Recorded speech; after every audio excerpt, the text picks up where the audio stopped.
Hello everyone, मैं नीलम तिवारी आप सभी का मैग्नेट ब्रेन्स में बहुत बहुत स्वागत करती हूँ। मैग्नेट ब्रेन्स एक ऐसा चैनल है जहाँ पर आपको किंडरगार्टन से लेके 12th क्लास तक का सारा स्टडी मटेरियल बिल्कुल फ्री अवेलेबल करवाया जाता है। जैसा कि हमने अपने पाठ को नया को शुरू किया है और वो है हमारा पंचम अध्याय, जिसका नाम है सूक्ति मौक्तिकम। सूक्ति मौक्तिकम का अर्थ क्या हुआ कि सूक्तियों की माला, है ना। मौक्तिकम मोतियों से बनी हुई माला, जिसमें क्या है, इसमें मोती नहीं है, सूक्तियां हैं इस माला में। ठीक है, तो जैसा कि हमने कल सूक्तियों को पढ़ लिया था, अपने लास्ट वीडियो में 3 हम पढ़ चुके हैं। इसके बाद अब अपन आगे चलते हैं, देखते हैं कि अब आगे कौन कौन से आपके लिए सूक्ति यहाँ पर लेके आए हुए हैं। तो ये यहाँ पर सुभाषित रत्न भंडारगारम एक ग्रंथ है, वहां से आपके लिए ये सूक्ति लेके आए हुए हैं। लिखा हुआ है पिबन्ति नद्यः स्वयं एव नाम्भः। कितनी बहुत अच्छी बात लिखी हुई है।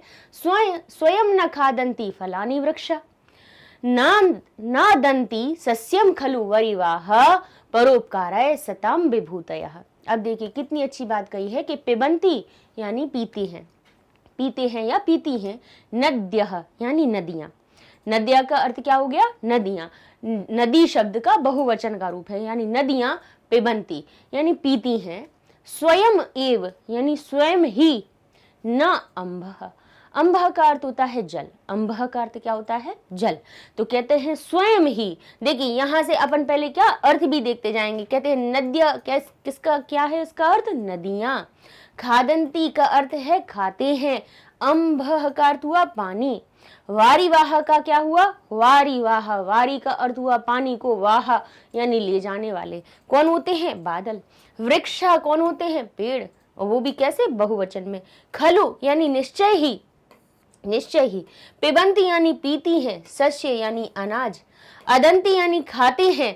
कहते हैं सताम सज्जनों की, और विभूतयः यानी धन संपत्ति। अब देखते हैं क्या लिखा है कि पिबंती नद्यः स्वयं एव नाम्भः, कि पीती हैं क्या। तो पहले हम ये ना जो है उसको हम यहाँ पे लगाएंगे। पिबंती ना, नहीं पीती हैं। नद्या यानी नदियां, नदियां नहीं पीती हैं। स्वयं एव अम्भः, स्वयं का ही जल। स्वयं का जल क्या नदियां खुद पीती हैं क्या। नदियां प्रवाहित होती रहती हैं दिन रात, तो वो क्या स्वयं जल पीती हैं, नहीं पीती हैं। स्वयं न खादंती, और स्वयं नहीं खाते हैं। फलानी वृक्षा, और जो वृक्ष होते हैं वो स्वयं के कभी फल नहीं खाते हैं। अब क्या आगे क्या कहते हैं, ना अंती, ये देखिए नादंती, कहते क्या लिखा है, नादंती सस्यम, कहते हैं न अदंती, नहीं खाते हैं। सस्यम यानी अनाज को। खलु निश्चय ही, वारिवाह, वारिवाह क्या अर्थ होता है, बादल।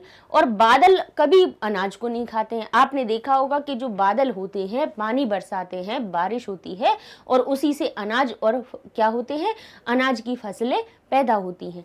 तो क्या कह रहे हैं, न अदंती नहीं खाते हैं, सस्यम यानी फसलों को, खलु निश्चय ही, वारिवाह, और निश्चय ही का पहले हम अर्थ लगाएंगे, कहेंगे निश्चय ही न अदंती, नहीं खाते हैं। सस्यम अनाजों को, शशि किसको कहा जाता है, अनाजों को। वारिवाह, और बादल कभी भी अनाज को स्वयं नहीं खाते हैं।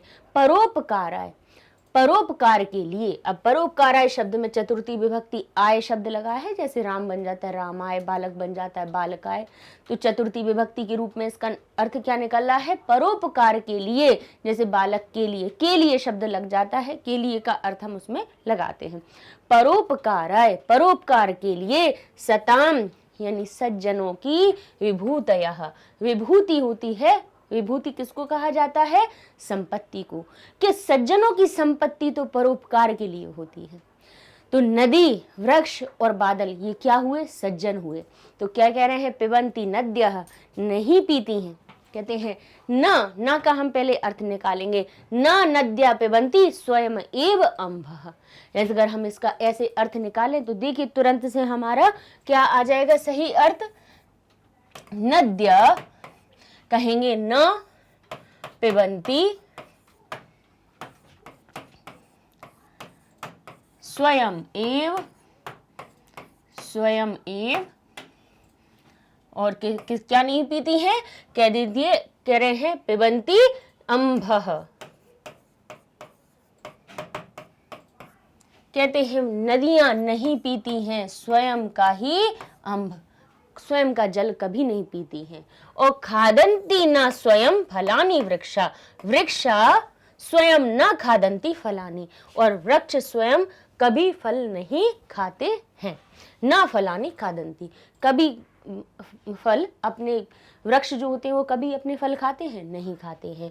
और निश्चय ही, खलु, खलु का अर्थ हुआ निश्चय ही, न अदंती सस्य वारिवाह, और ना ही वारिवाह के द्वारा सस्य को अदंती खाया जाता है।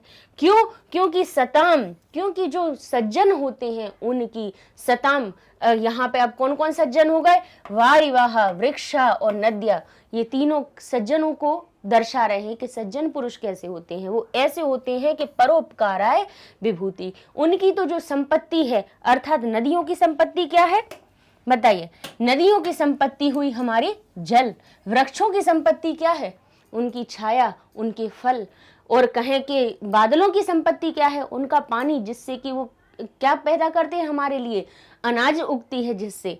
तो ये जो उनकी संपत्ति है, लेकिन स्वयं के लिए नहीं है कि उसका वो प्रयोग स्वयं करते हो, नहीं, उनकी कहते हैं परोपकाराय सताम विभूतया, कि परोपकार के लिए ही सज्जनों की धन संपत्ति होती है।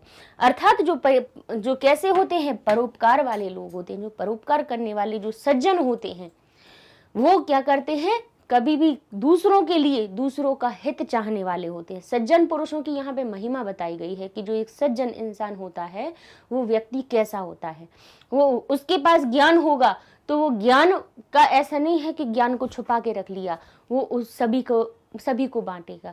या फिर उसके पास कुछ भी वस्तु है तो सज्जन जो लोग होते हैं, जो कैसे होते हैं, धर्मात्मा जो लोग होते हैं, वो कैसे होते हैं, परोपकार के लिए जीते हैं, है ना, दूसरों की भलाई का काम करते हैं।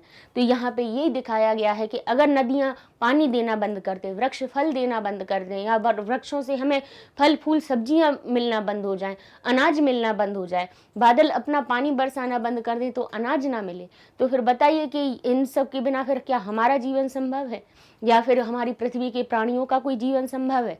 नहीं है ना। तो इसीलिए कहा है कि जैसे ये नदियां हुई, वृक्ष हुए और हमारे बादल हुए, ये निस्वार्थ भाव से हमारी जैसे सेवा करते हैं, ऐसा ही निस्वार्थ भाव हमारे अंदर होना चाहिए।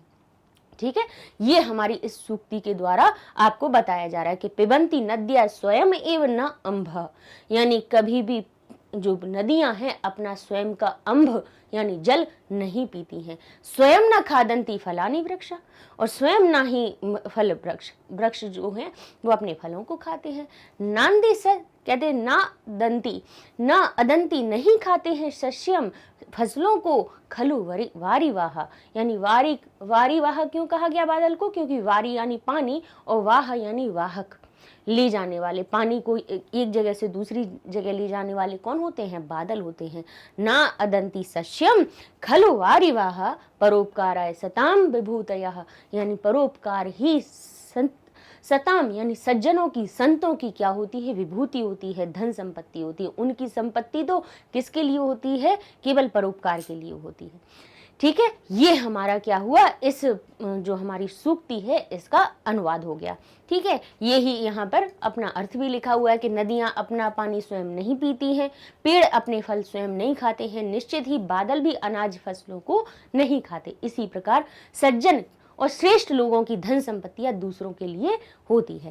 ठीक है, ये हमारे क्या हो गए, उसके आपके शब्दार्थ हो गए। अच्छा, यहाँ पे कहीं दो जगह पे वो भी आई है अपनी संधि, तो कहाँ कहाँ पर आई हुई है वो भी अभी ही बताए देते हैं साथ साथ में। जैसे नाम भह में लिखी हुई है और ना दंती में भी लगी हुई है, दोनों में ही क्या न और अम्भः, इसमें हमारा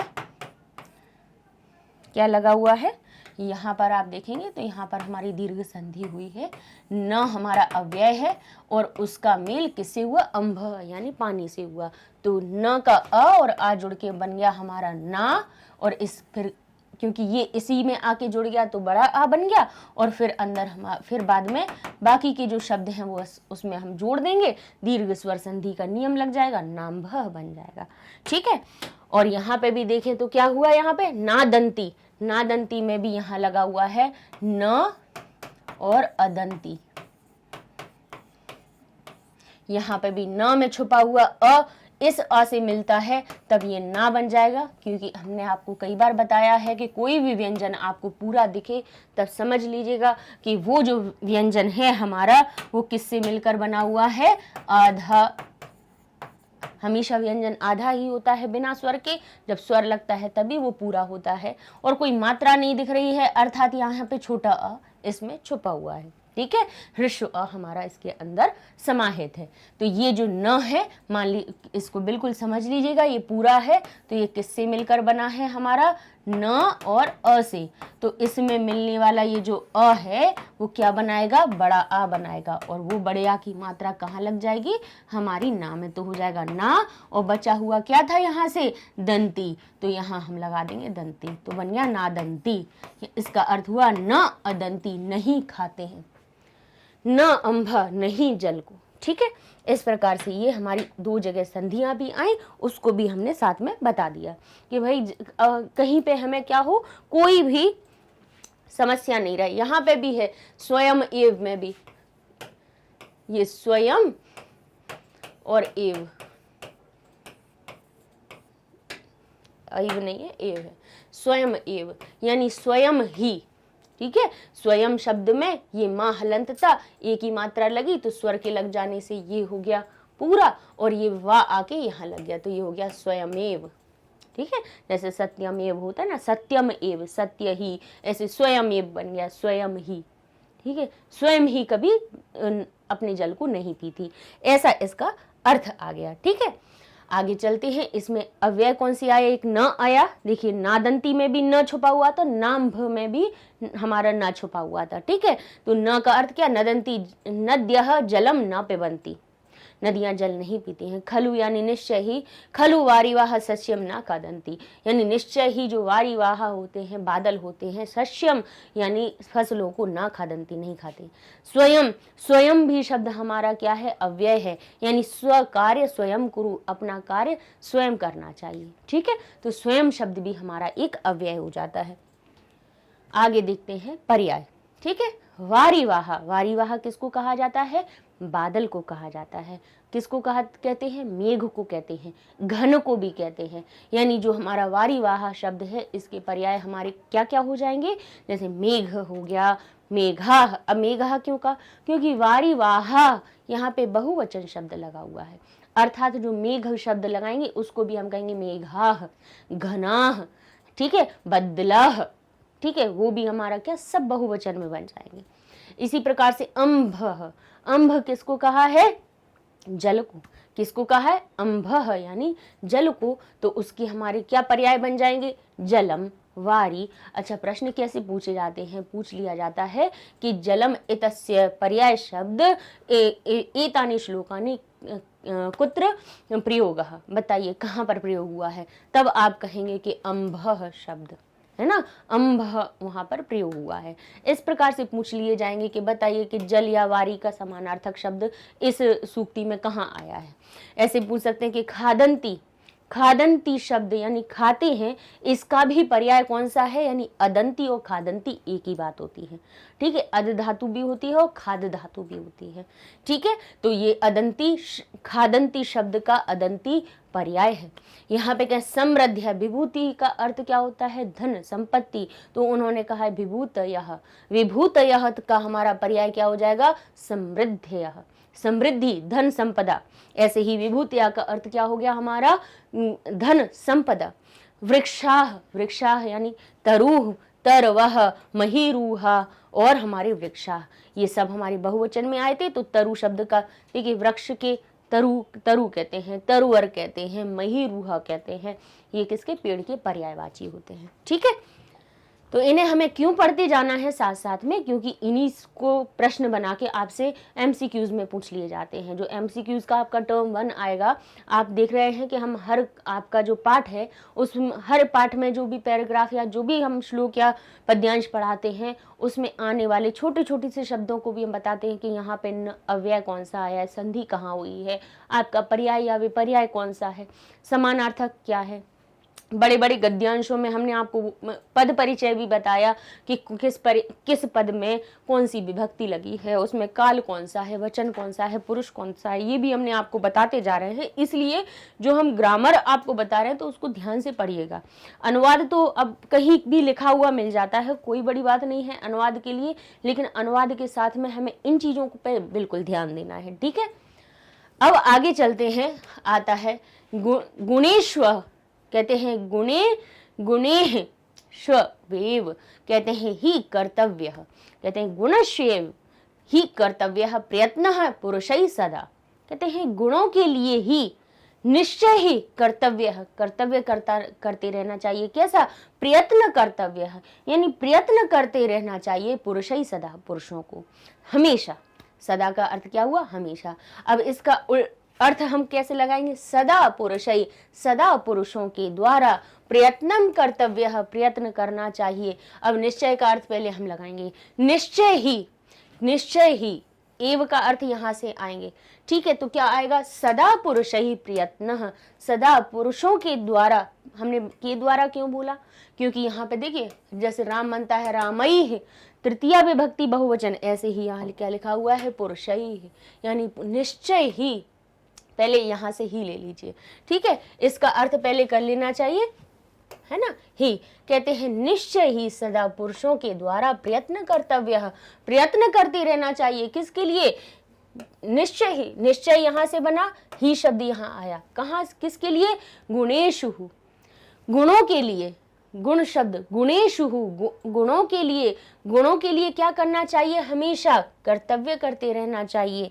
क्योंकि क्या कहते हैं? कहते हैं गुण युक्तो, क्या लिखा हुआ है?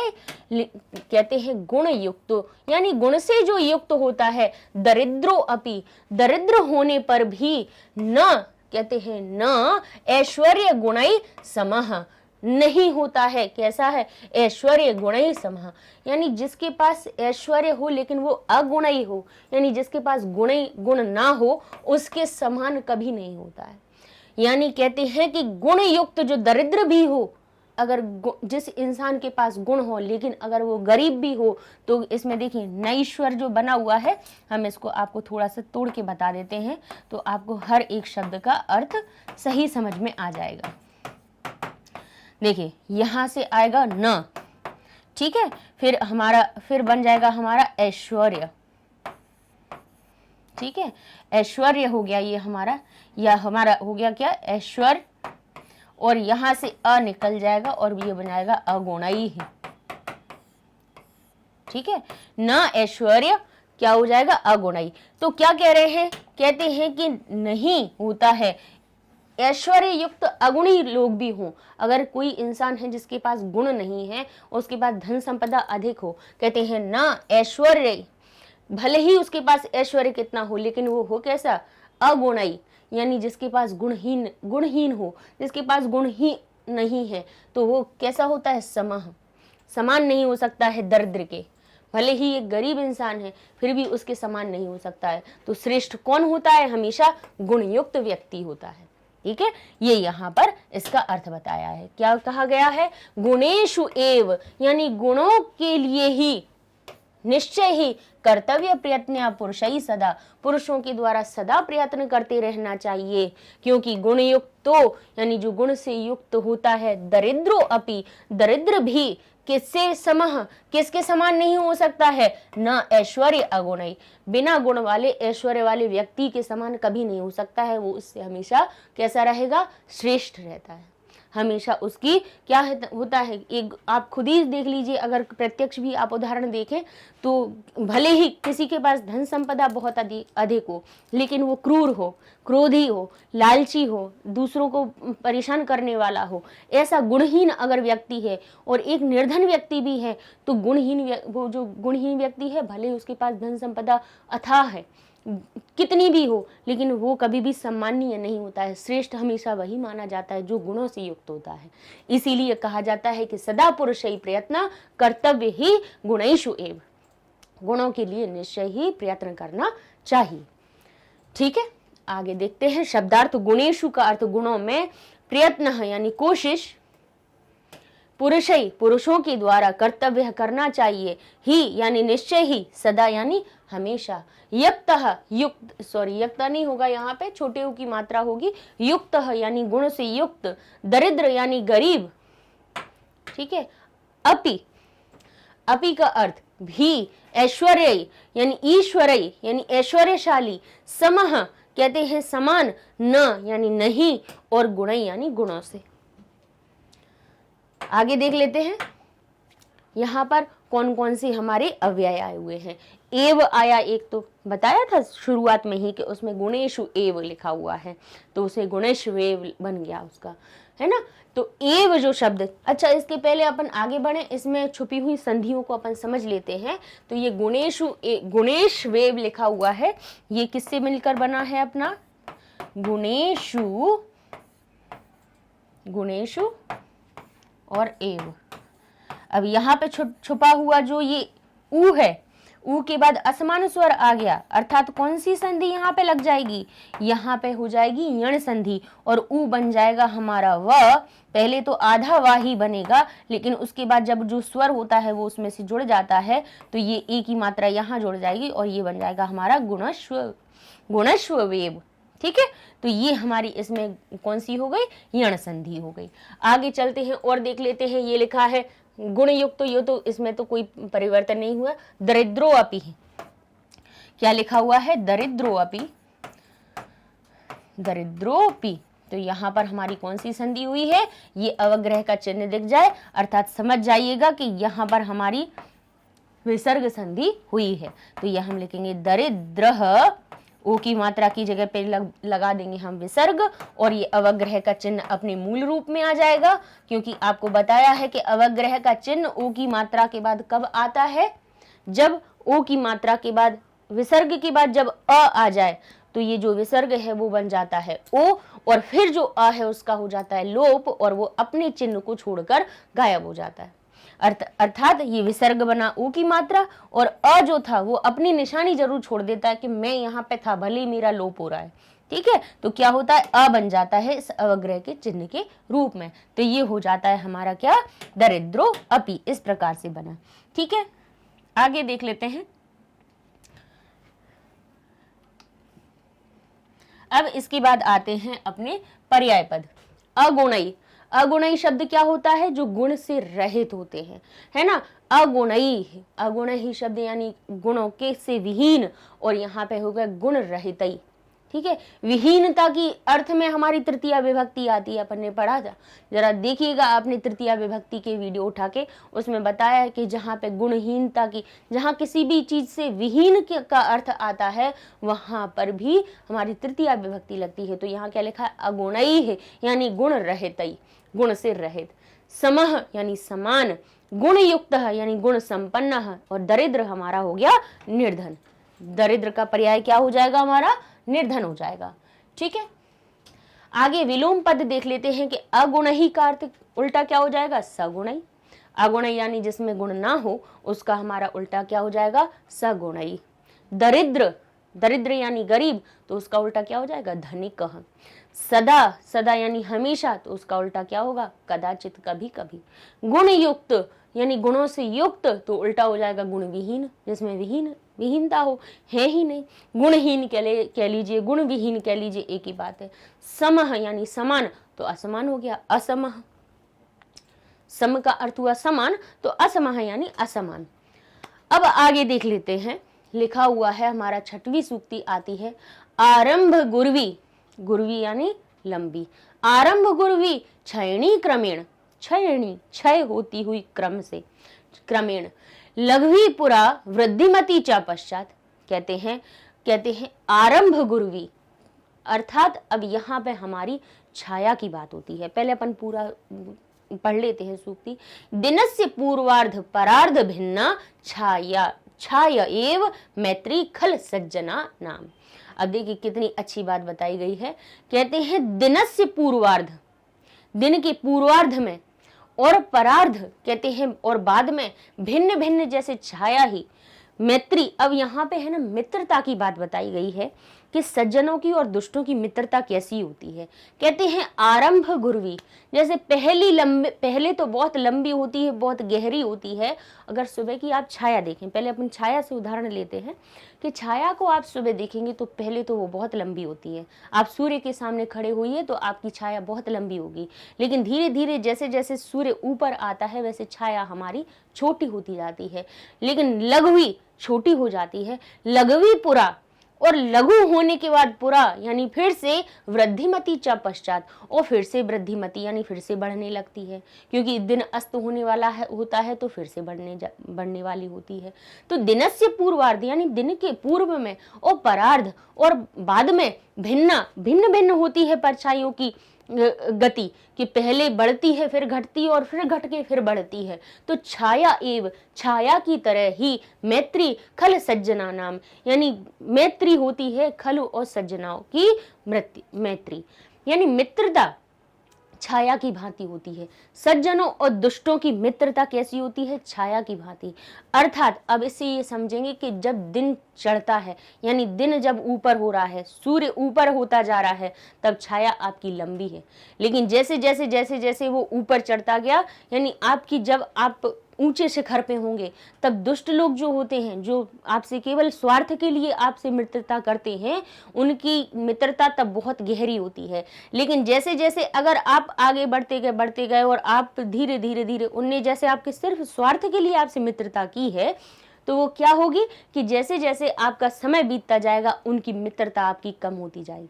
ठीक है, लेकिन सज्जनों की क्या होती है? सज्जनों की मित्रता ऐसी होती है कि कहते हैं लघवी पुरा, यानी लघवी पहले छोटी होते हुए भी पुरा, फिर से क्या करते हैं? वृद्धिमती, वृद्धि को प्राप्त होते हुए च पश्चात, यानी आपके सूर्य अस्त होते समय देखेंगे कि जैसे छाया फिर से लंबी हो जाती है अस्त होने के समय, तो सज्जन भी आपके अस्त होने, यानी आप भले ही आप कितने भी परेशानियों में हो या किसी भी समस्या में हो, तब भी क्या होगा?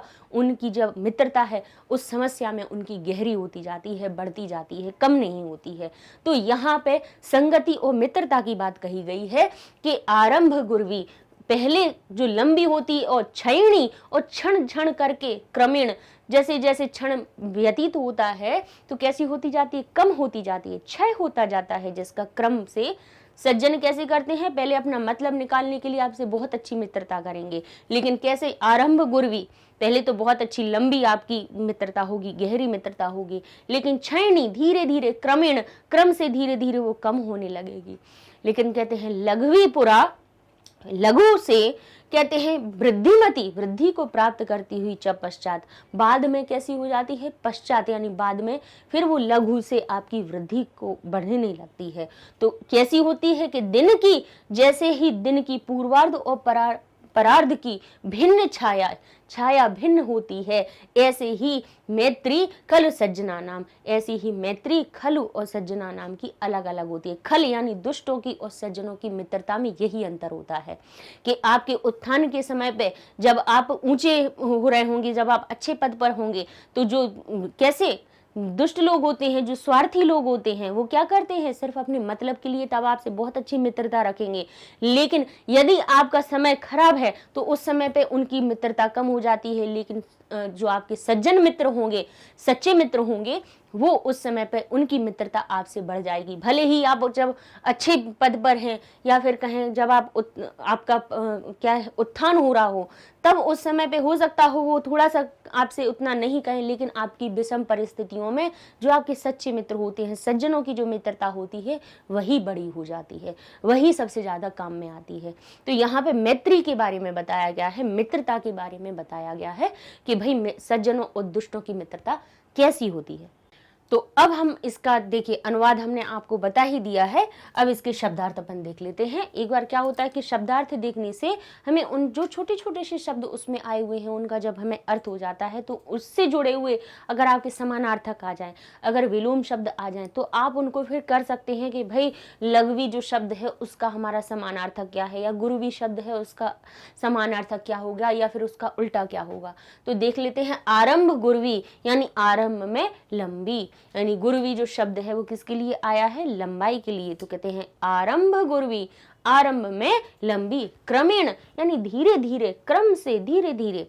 क्षयणी क्षय होते होते, यानी क्षय का अर्थ क्या होता है, घटते स्वभाव वाली। पुरा यानी पहले। लघवी यानी छोटी होती है, और वृद्धिमती लंबी होती हुई पश्चात, यानी बाद के अंत तक वो कैसी हो जाती है, लंबी हो जाती है। ये सज्जनों की मित्रता है।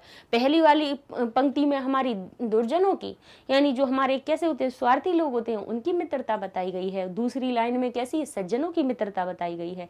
सज्जनों की मित्रता पहली छोटी होती है लेकिन धीरे धीरे वो लंबी हो जाती है।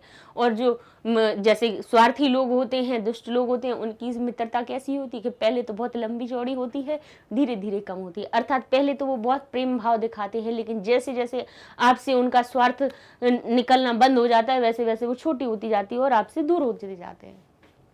छायेव, अब यहीं पे देखिए छायेव शब्द का हम आपको वो भी बता दें कि इसमें दो शब्दों से मिलकर ये बना हुआ है, यहाँ संधि हुई है, छाया और एव। ठीक है, किससे मिलकर बनी है, छाया और एव। एव नहीं है, इसमें इव है। पूछिए क्यों, क्योंकि जो ए की मात्रा है, ए की मात्रा है अ और ई के मेल से आती है। छाया की भांति, छाया इव, छाया की तरह है, छाया के समान। ठीक है, छाया और इव शब्द से छाया बना हुआ है। भिन्ना यानी अलग अलग। खल यानी दुष्ट। सज्जना नाम यानी सज्जनों की। इस प्रकार से गुरवी, गुरवी के। अच्छा, अब देखते हैं विशेषण और विशेष्य आ गए हैं इसमें कि मैत्री शब्द, मैत्री शब्द की विशेषता किसने बताई है। मैत्री शब्द था लेकिन कैसी मित्रता, एक बार कहा कि गुरवी यानी लंबी और दूसरी बात कहा लघवी यानी छोटी। तो विशेष शब्द है हमारा मैत्री, और मैत्री कैसी होती है, गुरवी भी होती है, तो गुरवी शब्द भी उसका विशेषण बना और लघवी शब्द भी उसका विशेषण हो गया। आगे देख लेते हैं अव्यय। पुरा, पुरा यानी पहले, पहले कैसी होती हो, पश्चात में कैसी हो। पुरा पश्चात साथ में आए हुए हैं अपने। तो पुरा कहते हैं पुरा भारत से नाम आर्यावर्त आसीत, पहले भारतवर्ष का नाम आर्यावर्त था। याद रखिएगा, आर्यावर्त हमारे ही भारतवर्ष का प्राचीन नाम है, आर्यावर्त। ठीक है, पश्चात यानी बाद, पश्चात आर्यावर्ता नाम भारतम, और बाद में उसका नाम भारतवर्ष हुआ। ठीक है, पश्चात आर्यावर्त नाम भारतम अभवत। तो ये हमारे क्या हुए, पुरा और पश्चात यानी पहले और बाद में ये दो अव्यय आए हैं। इव, इव भी हमारा क्या है, एक अव्यय है। इव का अर्थ होता है भांति या प्रकार। ठीक है, कि किसके प्रकार का है ना। छाया इव मैत्री, तो यहाँ पे आप लिख सकते हैं सज्जना नाम छाया, सज्जनों की मित्रता कैसी होती है। अब आप इसका वाक्य में प्रयोग कैसे लिखते हैं कि सज्जना नाम यानी सज्जनों की, सज्जना नाम मैत्री, छाया, छाया, आप तो या तो छाया इव अलग अलग लिख दीजिए, छाया इव, या फिर कैसे लिख सकते हैं छाया छायेव, क्योंकि अ और ई के मेल से ए बन गया। छायेव, छाया इव भवती, या फिर आप कह सकते हैं गुरवी, या लंबी होती है ऐसे कह सकते हैं, छाया इव गुरवी भवती, छाया की तरह लंबी होती है। तो इस प्रकार से हमारे क्या हो सकते हैं, वाक्य में प्रयोग हो गया। वो तो इसी के ही हमने वाक्य से ले लिया, नहीं तो घन एव श्याम यानी घन की तरह श्याम, की तरह का अर्थ हो गया। पुष्प एव कमल, कमल की, पुष्प की तरह। कमल, कमलेव नयनम यानी कमल की भांति नयन। तो ये भी हमारे क्या बन जाते हैं, वाक्य में प्रयोग हो गया। अब अपन पर्याय देख लेते हैं कि आरंभ गुरवी यानी कहते हैं पद शब्द दिया हुआ है आपका आरंभ गुरवी, उसका समानार्थी शब्द क्या है या पर्याय शब्द क्या है। पर्याय आ जाए या कहें समानार्थी शब्द लिखा हुआ हो तो आप क्या कहेंगे, उसको कहेंगे आद्यौ, आद्यौ यानी प्रारंभ में, आदि में, आदि शब्द का द्विवचन, आदि में दीर्घा यानी आदि में दीर्घ, तो वही हमारा इसका क्या बन गया, पर्याय बन गया कि आरंभ गुरुवी। वृद्धिमती कहते हैं वृद्धिमती यानी वृद्धि को प्राप्त होती हुई, तो वृद्धिम उपगता वृद्धि को प्राप्त होती हुई। खल किसको कहा जाता है, दुष्ट को कहा जाता है। पुरा यानी प्राचीन काले कहते हैं या पूर्व कह सकते हैं हम, पुरा का अर्थ हो सकता है पूर्व या प्राचीन काले। क्षयणी यानी क्षयशील, जिसका क्षरण होता जा रहा हो उसको क्षयणी यानी क्षय होती हुई, घटती स्वभाव वाली, घटने वाली। पूर्वार्ध परार्ध भिन्ना, पूर्वार्धेन परार्धन च कहते हैं पृथक भूता, पृथक पृथक होना। पूर्वार्धेन यानी पूर्व में, और परार्धन यानी बाद में, च पूर्व में और बाद में, पृथक भूता पृथक यानी विभिन्न विभिन्न होती है। सज्जना नाम का अर्थ होता है सुजना नाम, श्रेष्ठ जना नाम यानी सुजन कहते हैं, सज्जना नाम यानी अच्छे जनों की। तो यहाँ पे भी देखिए षष्ठी विभक्ति है, काकी की का अर्थ बता रहे हैं, तो ध्यान करिएगा, चाहे आप विशेषण विशेष लिख रहे हो या फिर आप पर्याय बता रहे हो या फिर विलोम पद बता रहे हो, एक बात याद जरूर रखिएगा कि इन शब्दों में जो हमारी विभक्ति होगी वही विभक्ति उसके पर्याय या विपर्याय या विशेषण में होगी। ठीक है, जैसे यहाँ लिखा था सज्जना नाम, तो यहाँ षष्ठी विभक्ति लगी हुई है, तो उसके पर्याय में भी आ गई सुजना नाम यानी अच्छे लोगों की, या श्रेष्ठ जना नाम यानी श्रेष्ठ लोगों की। ऐसे ही क्रमेण, अब यहाँ देखिए क्रमेण यानी तृतीया विभक्ति एक वचन का लगा हुआ है, जैसे राम रामेण बन जाता है, यानी क्रम के द्वारा या क्रम से, ठीक है, धीरे धीरे, तो यहाँ पे क्रमानुसारेण, ठीक है, क्रम के अनुसार, तो यहाँ पर भी तृतीया विभक्ति आई। आगे विलोम पद देख लेते हैं कि आरंभ का उल्टा हो जाएगा अंतः, तो यहाँ प्रथमा विभक्ति लगी है आरंभः, तो उसके हमारे विपरीतार्थक शब्द में भी क्या लिखी, अंतः। खल, खल किसको कहा जाता है, दुष्टों को, तो उसका विपरीत क्या हो जाएगा, सज्जनः। लघवी यानी कैसी हुई, लघु छोटी, तो उसका उल्टा हो जाएगा गुरवी। क्षयणी यानी क्षय स्वभाव होने वाली, या कहते हैं धीरे धीरे कम होने वाली, तो वृद्धिमती, उसका उल्टा हो जाएगा बढ़ती हुई, बढ़ने स्वभाव वाली। पुरा, पुरा का अर्थ होगा प्राचीन काल, तो पश्चात, तो क्या हो जाएगा, अधत्वे आधुनिक काले। ठीक है, पुरा का पश्चात तो नहीं आएगा, इसका ये आएगा अधत्वे यानी आज, या फिर कहें आधुनिक काले। पुरा यानी प्राचीन काल हो गया, तो उसका उल्टा क्या हो जाएगा हमारा, अच्छा दो चीजों से इसका अर्थ निकल रहा है। अगर पुरा का अर्थ हम प्राचीन में निकालें, अगर पुरा का अर्थ हम प्राचीन में निकालें, तब इसका विलोम बनेगा अधत्वे और आधुनिक काले। और यदि इस पुरा का अर्थ हम पहले निकालें, पुरा का अर्थ यदि पहले निकालें, तब ये हमारा पश्चात इसका विलोम बनेगा। ठीक है, तो दो अर्थों में, जैसे पुरा का अर्थ हम एक प्राचीन काल के लिए भी ले लेते हैं और एक पहले के लिए भी ले लेते हैं, वही तो इसके विलोम पद भी कैसे बनेंगे कि अगर पहले शब्द के लिए हम प्रयोग कर रहे होंगे, जैसे यहाँ पे इस सूक्ति में पहले का ही अर्थ है, तो पुरा का विलोम हुआ पश्चात। लेकिन यदि कहीं पुरा शब्द यानी प्राचीन काल के लिए लिखा हुआ हो, पुरा एकस्मिन् काले एक ग्राम आसीत्, यानी प्राचीन काल में एक गांव था, या फिर प्राचीन काले या पुरा एक राजा अस्ति, प्राचीन काल में एक राजा था, तो इस प्रकार से जब पूरा प्राचीन काल के लिए प्रयोग हो, तब उसका विलोम क्या बनाएंगे, अदत्वे यानी आज, आधुनिक काले या आज का काल। तो ये हमारे क्या हो जाएंगे, आपके विलोम पद हो जाएंगे।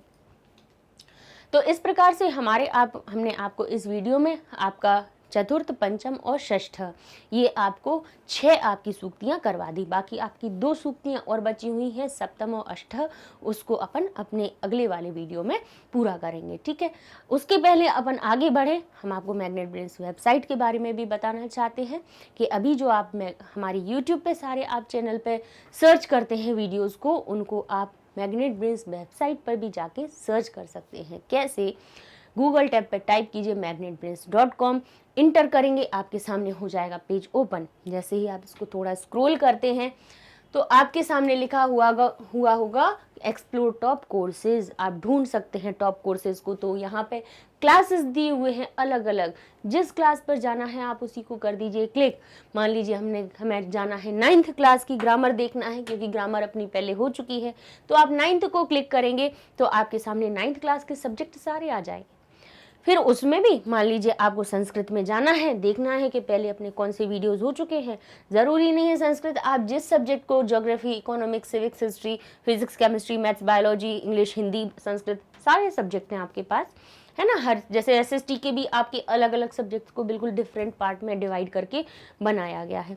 तो ऐसे आप किसी भी सब्जेक्ट पे क्लिक करेंगे, उसकी लिस्ट आपके सामने, उसका पेज आपके सामने ओपन होगा। मान लीजिए जैसे संस्कृत का किया आपने, तो आपके सामने देखिए ये संस्कृत का पेज ओपन हो गया, ठीक है।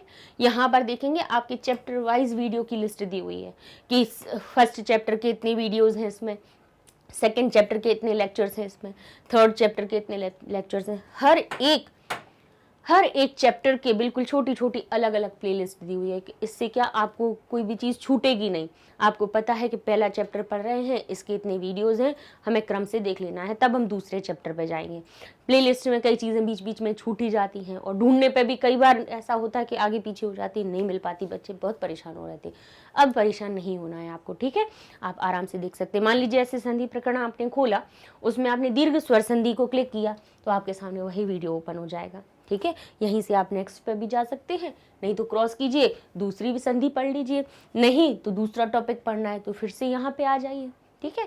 यहीं से दूसरी क्लास पे जाना है तो कोर्सेज पे चले जाइए, यहाँ क्लासेस लिखे हुए हैं, यहाँ पे सब्जेक्ट लिखे हैं, क्लास सिलेक्ट करेंगे, सब्जेक्ट सिलेक्ट करेंगे, आपके सामने जैसे ये संस्कृत का पेज ओपन हुआ वैसे ही उसी क्लास के सब्जेक्ट का आपका पेज ओपन हो जाएगा। बस आराम से सर्च कर सकते हैं। तो एक्सप्लोर कीजिए, फिर पढ़िए उनको, बार बार कहेंगे कि पढ़िए साथ साथ में, क्योंकि सारी चीज़ें जो आपके लिए मैग्नेट ब्रेन्स के टीचर्स करते हैं वो करते हैं इसलिए कि आप बिल्कुल फ्री एजुकेशन पाएँ और उससे शिक्षित हो, ठीक है। तो चैनल को भी लाइक, शेयर और सब्सक्राइब कीजिए। आगे मिलते हैं, अगले श्लोकों को पूरा करेंगे, तब तक के लिए धन्यवाद।